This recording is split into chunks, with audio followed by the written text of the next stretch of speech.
Kutesmart, the digital transformation of apparel manufacturing. Group 1, Morgan, Benjamin, Michelle, Donald, and Colin. MBA660, Central Michigan University.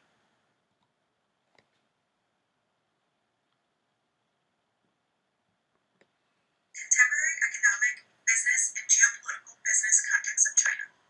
The Global South, specifically China, are considered emerging markets based on their financial position compared to the rest of the world. China's economy has now grown to one of the largest in the world, rivaling the United States. In looking at the year 2000 versus 2016, China was only a leader in 5 of the 34 largest industries and ranked number 2 in 11 of them. In 2016, China is the largest consumer of 18 of the industries and second largest in 14. Looking specifically at the economic position of China in the garment industry, China has become a hub in the garment manufacturing due to high efficiency, low operating costs, and increasing advanced technologies. China has become the world's largest apparel and textile exporter with 39% global market share and specifically dominates the low to medium end market. China is also a large consumer of garments, which holds true to how emerging economies show equal values of shares of production and consumption. This is in line with Demoat's law of semi-globalization, which essentially says that most of the country's production and consumption will take place in that country.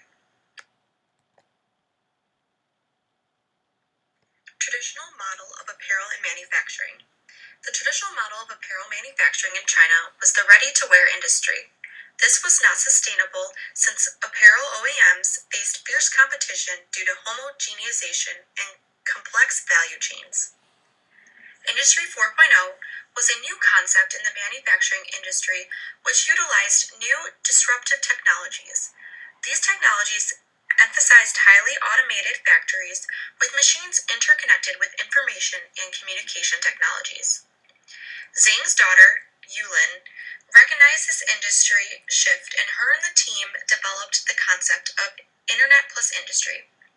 Yulin's belief was for the company to grow, they needed to focus on developing relationships with partners and customers, which she termed a customer-to-manufacturer ecosystem, versus focusing on individual products. Kutesmart's manufacturing model evolution. Kutesmart's manufacturing model has evolved tremendously since their beginning in 1987. The company began as an original equipment manufacturer, otherwise known as OEM, creating an inventory of standardized mass production garments for customers to choose from. This setup required a heavy amount of money tied up in inventory. Over time, between 2000 and 2007, they transitioned to a mix of standardized mass production and custom production to begin providing tailor-made suits. Finally, in 2007, Kutesmart transitioned to providing solely made-to-order, made-to-measure, customer-to-manufacturer products. This allowed them to answer directly to consumer demands and therefore minimize inventory and the cost of intermediaries. They now carry no inventory, which is a remarkable feature for a retailer. Factors ascribing to success. Kutesmart's success can be attributed to many factors. By adjusting his business model in stages, he tested the waters without overcommitting his business and helped his customers gently transition to a fully online ordering model. Zhang's successful utilization of the right IT solutions allowed this new definition to successfully grow. An important factor in success was the parallel growth of technology and social culture. According to Porter's generic competitive strategies, Kutesmart employed the differentiation strategy by being the first to offer made-to-measure tailored suits via online ordering. This unique position in the market allowed them to operate without competitors offering the same service. Kutesmart utilized the differentiation focus strategy by targeting high-end clientele with a production and delivery system that best serves the target segment, which differed from other industry segments. Positioning themselves as unique within industry allowed them to reap the benefits of no competitors offering the same service in the same way.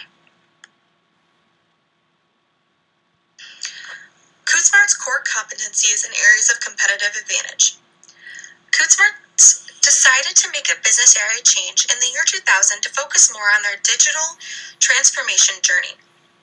They needed to be one step in front of other clothing companies in the industry by revamping their company with information technology and production modifications. The core competencies and areas of competitive advantage for Kutesmart is their technology ecosystem, production system, and customer service. Zhang found new ways to improve the company's technology and production systems by implementing different resources, such as the Enterprise Resource Planning System and the Computer-Aided Design System.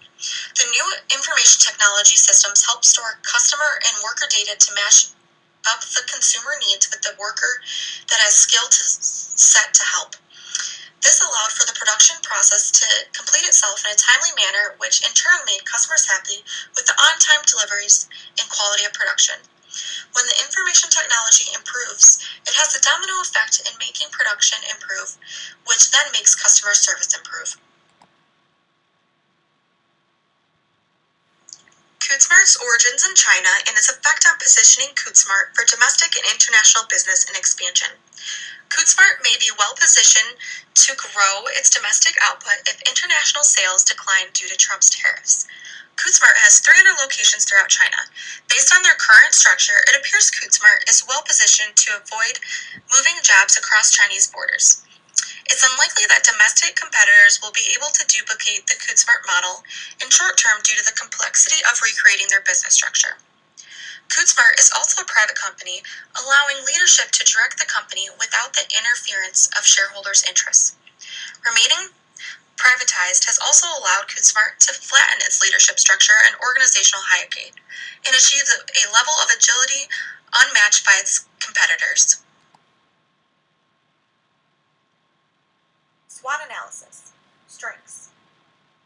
The current Kutesmart corporate structure, as formed under the leadership of current President Zhang Yuan, facilitates a high level of agility and problem solving.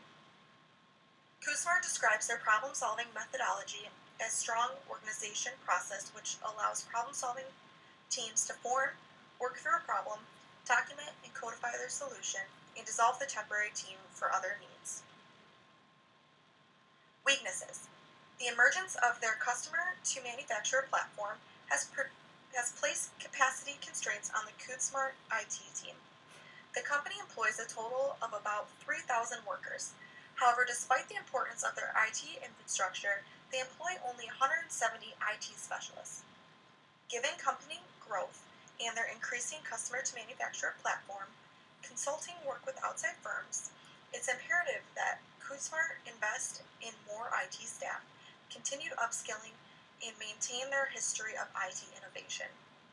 Not related to Kutesmart as an individual company, but the transit infrastructure within China and across the many countries that make up the Eurasia landmass lacks modern development. China and many neighboring and impacted companies recognize this weakness. Opportunities. Considering that the company produces high-end clothing at the present, a move to offering the customer-to-manufacturer platform as a product to manufacturing companies. Considering their success with men's high-end clothing lines, it seems a natural evolution to expand into other clothing lines, such as women's. Kutesmart has already built the database and technology platform to expand beyond men's suits and high-end clothing. Improving the Eurasia transit infrastructure also represents opportunity for Kutesmart. Threats.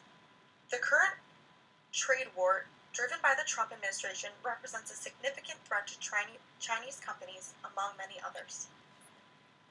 Among the various brands and clothing lines offered by Kutesmart, the Red Collar brand brings in 90% of its total revenue from North America and Europe, with New York being its strongest individual city market.